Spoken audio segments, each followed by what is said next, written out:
আহমেদাবাদ থেকে লন্ডনগামী এয়ার ইন্ডিয়ার ভয়াবহ বিমান দুর্ঘটনায় 242 জন আরোহীর সবাই মারা গেলেও অলৌকিকভাবে প্রাণে বেঁচে গেছেন শুধু একজন, রমেশ, একজন ভারতীয় বংশোদ্ভূত ব্রিটিশ নাগরিক। যাত্রার সময় তিনি বসেছিলেন সিট নম্বর 11-তে, যা ছিল বিমানের জরুরি বের হওয়ার দরজার ঠিক পাশে। রমেশের ভাগ্য ভালো ছিল, আবার তার তাৎক্ষণিক সিদ্ধান্ত নেওয়ার ক্ষমতাও অসাধারণ ছিল। বিমানে উড্ডয়নের কিছুক্ষণের মধ্যে ইঞ্জিনে যান্ত্রিক সমস্যা দেখা দেয়। পাইলট সংকেত দেন, কিন্তু সময় ছিল খুবই কম। বিমান দ্রুত নিচের দিকে ছুটে আসে। তখন শুরু হয় আর্তনাদ, ভয় আর বিশৃঙ্খলা। সেই মুহূর্তে রমেশ বুঝে যান সময় নষ্ট করলে বাঁচা যাবে না। তিনি দরজার লক খুলে দ্রুত দেন নিচে। দরজা কি সহজেই খুলে যায়? এই প্রশ্ন অনেকের মনে। সাধারণত বিমানের জরুরি দরজা ফ্লাইট চলাকালীন অবস্থায় খোলা সম্ভব নয়, কারণ বাইরে থেকে প্রচন্ড এয়ার প্রেসার থাকে। তবে ধারণা করা হচ্ছে বিমানটি তখন ক্র্যাশ ল্যান্ডিং বা খুব নিচু উচ্চতায় ছিল, আর এই মুহূর্তে প্রেসার ব্যালেন্স হয়ে যাওয়ায় দরজা খোলা সম্ভব হয়েছিল।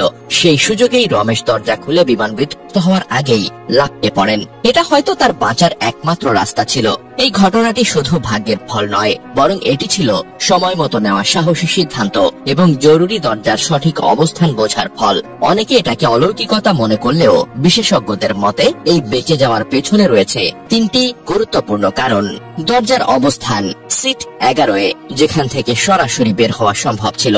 উড্ডয়নের মুহূর্তেই সমস্যা দেখা দেওয়া। বিমানের উচ্চতা তখনও বেশি হয়নি, যার ফলে দরজা খোলা সম্ভব হয়েছে। রমেশের তাৎক্ষণিক সিদ্ধান্ত, ভয় না পেয়ে দরজা খুলে দ্রুত লাফ দেওয়াটা তার প্রাণ বাঁচিয়েছে। বিমানের যান্ত্রিক বিশ্লেষণ বলছে সম্ভবত উড্ডয়নের সময় একাধিক পাখি বিমানের ইঞ্জিনে আঘাত করেছিল, ফলে ইঞ্জিন বিকল হয়ে যায়। ক্যাপ্টেন মেডে সংকেত দিলেও তখন আর সময় ছিল না। মাত্র 1 মিনিটেরও কম সময়ে বিমানটি 625 ফুট উচ্চতা থেকে নিচে পড়ে যায়। পুরো বিমানটি আছড়ে পড়ে একটি মেডিকেল কলেজের ছাত্রাবাসের ওপর। সেখানেই প্রাণ হারান অনেকে। এদিকে বিশ্বাস কুমার হিন্দুস্তান টাইমসকে বলেন, উড়োজাহাজটি বিমানবন্দর থেকে উড্ডয়নের মাত্র 30 সেকেন্ড পরেই বিকট শব্দ হয়, এরপরই বিধ্বস্ত হয়। সবকিছু এত দ্রুত ঘটে গেল।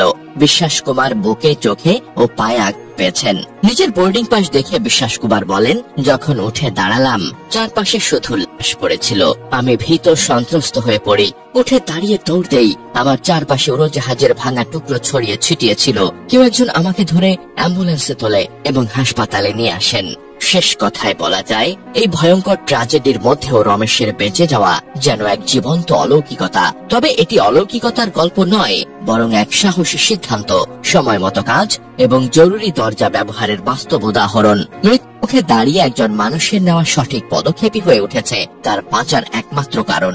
আর তাই বিমান যাত্রার সময় সিট বেছে নেওয়া, সেফটি ডেমো মনোযোগ দিয়ে শোনা এবং জরুরি দরজার অবস্থান জানা, এসব কখনো কখনো জীবনের একমাত্র ভরসা হয়ে উঠতে পারে।